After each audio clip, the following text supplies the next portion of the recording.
తాతయ్య. మా ఆఫీసర్ కన్ను నా మీద పడింది. ప్రతిదానికి రూములోకి వెళ్ళడం, పిచ్చి పిచ్చి జోక్స్ వేయడం, నవ్వడం చేస్తున్నాడు.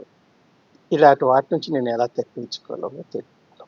అమ్మా, ఆ గొల్లిగాడు నీ మీద మనసు పడ్డాడని తెలుసుకున్నావు.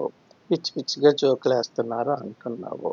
ఆ జోకులు కాస్త ఇంకా ముందు ముందుకి వస్తది. కాబట్టి నువ్వు రికార్డ్ ఎవిడెన్స్ పట్టుకున్నట్టుగా చేసుకోవాలి. ఎవిడెన్స్ నీకు పక్కా ఉండాలి. కాబట్టి ఆడు జోకులేసినప్పుడు సిగ్గుగా ఒక నవ్వు నవ్వు.